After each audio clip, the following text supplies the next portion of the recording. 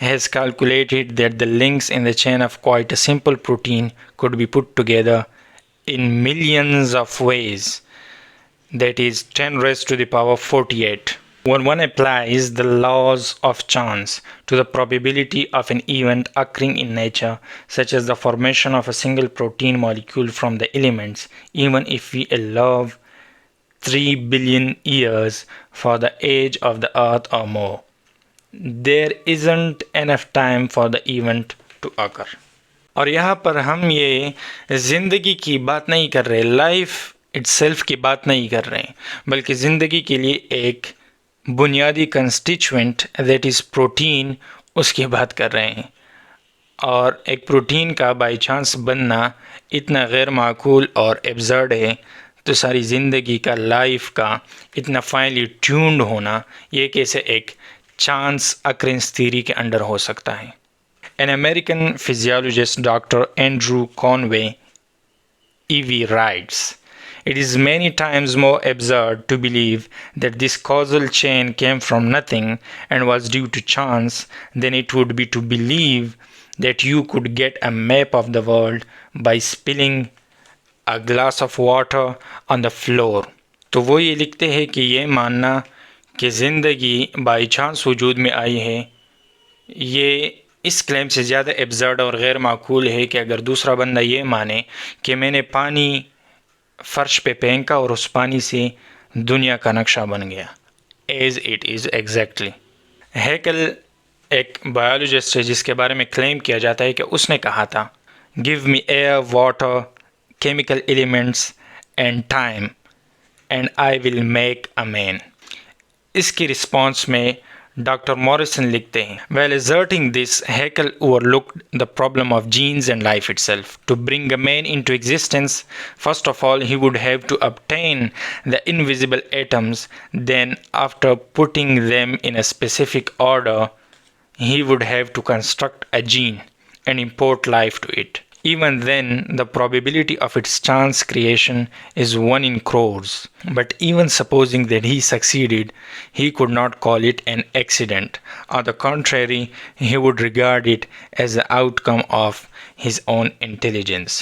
تو doctor Morrison نے rightly ایک مسئلے کی نشاندہی کی کہ اول تو یہ ممکن نہیں کہ آپ ایک انسان کو بنائیں، لیکن اگر آپ نے بنایا بھی تو آپ اس کو ایک میئر ایکسیڈنٹ اور حادثہ نہیں کہہ سکتے، آپ کہیں گے کہ یہ میرے انٹیلیجنس کا نتیجہ ہے. تو وہی بات جو ہم کر رہے ہیں آپ خود اپنی اسٹیٹمنٹ سے پروف کر رہے ہیں کہ یہ سارا کا سارا کائنات اور اس کے اندر جو زندگی ہے، لائف ہے، اور اس میں جو جاندار ہے وہ بائی چانس وجود میں نہیں آئے، بلکہ اس کے پیچھے ایک انٹیلیجنس ہے جسے ہم خدا کہتے ہیں. اس نے اس ساری کائنات کو اور اس کے نظام کو اور اس میں موجود سارے جاندار کو اور زندگی اٹسیلف کو وجود بخشا ہے. تو یہ کائنات فائنلی ٹیونڈ یعنی حد درجہ منظم ہے کیوں؟ کس وجہ سے ہیں؟ اگر نیسیسٹی نہیں، چانس نہیں، تو پھر ایک ہی آپشن بچتا ہے، ڈیزائن. اور یہ سب سے بیسٹ ایکسپلینیشن ہے. مطلب یہ کہ یہ یونیورس اس طرح سے ڈیزائن کی گئی ہیں.